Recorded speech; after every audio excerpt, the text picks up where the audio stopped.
n est ici un antinaturel supérieur ou égal à 2 et p un polynôme de R de x de degré n-1. On considère alors le sous-espace vectoriel grand F de R de x engendré par les polynômes p de x plus 1 jusqu'à p de x plus n-1. Et on note delta, l'endomorphisme de R de x, qui est un polynôme q, lui associe le polynôme q de x plus 1 moins q de x.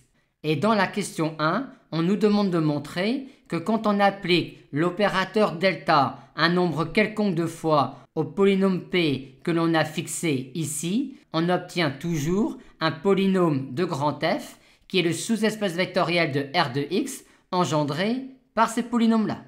Remarquons tout d'abord que l'on peut établir un lien entre l'opérateur delta de R de x et les polynômes qui génèrent le sous-espace vectoriel grand F. En effet, si on introduit t, l'endomorphisme de R de x, qui est un polynôme q de x, lui associe q de x plus 1, on a alors tout de suite que l'opérateur t puissance k est l'opérateur qui est un polynôme q de x, lui associe le polynôme q de x plus k.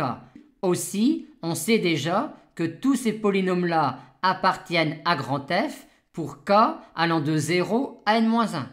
Or, delta, c'est t moins l'identité. Et comme t commute avec l'identité, on peut calculer la puissance km de l'opérateur delta grâce à la formule du binôme. Et vu ce que l'on vient de dire, le résultat est alors évident pour k allant de 0 à n-1. Mais quand vous appliquez l'opérateur delta à un polynôme constant, le résultat est le polynôme nul. Quand vous l'appliquez à un polynôme de degré 1, le résultat est un polynôme constant non nul. Quand vous l'appliquez à un polynôme de degré 2, le résultat est un polynôme de degré 1, et ainsi de suite. Par conséquent, en remarquant que Rn-1x est stable par delta, on a, en notant delta indice n-1, l'endomorphisme de Rn-1x induit par delta, que la puissance km de delta indice n-1 est l'endomorphisme nul de Rn-1x pour k supérieur ou égal à n. Le résultat est donc évident pour k supérieur ou égal à n et on l'a déjà montré préalablement quand k est compris entre 0 et n-1.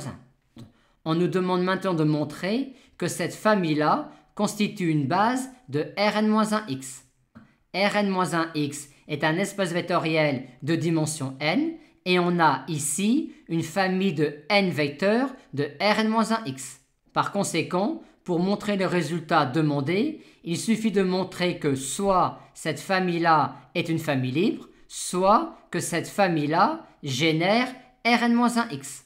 Et vu que l'on nous a introduit le sous-espace vectoriel grand F de R de x engendré par cette famille-là, on va plutôt montrer que cette famille-là génère Rn-1x, c'est-à-dire en d'autres termes que grand F est égal à Rn-1x. Or, d'après la question 1, ces polynômes-là sont dans grand F, et ces polynômes-là constituent une famille de polynômes non nuls et de degrés échelonnés de Rn-1x. Ils constituent alors une famille libre de n polynômes de Rn-1x, par conséquent une base de Rn-1x. Aussi, ces polynômes-là étant dans grand F, on en déduit que Rn-1x est inclus dans grand F, vu que l'on vient de dire que cette famille-là est une base de Rn-1x, et comme il est évident que grand F est inclus dans Rn-1x, on a finalement que grand F égale Rn-1x, ce qui démontre que cette famille-là est une famille génératrice de Rn-1x, et comme elle est constituée de n polynômes de Rn-1x avec n qui est la dimension de Rn-1x, on a bien démontré le résultat demandé.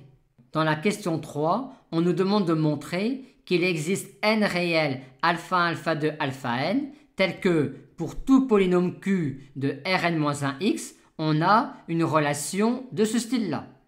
Il est évident que Rn-1x est stable par l'endomorphisme t de R de x. Par conséquent, on peut noter t indice n-1, l'endomorphisme de Rn-1x induit par t. Et on a alors ici l'image du polynôme Q par l'endomorphisme Tn-1 appliqué k fois. Par conséquent, ce que l'on nous demande de montrer est en fait cela, à savoir qu'il existe un polynôme annulateur de l'endomorphisme T indice n-1 de Rn-1x de degré inférieur ou égal à n et dont le terme constant est non nul.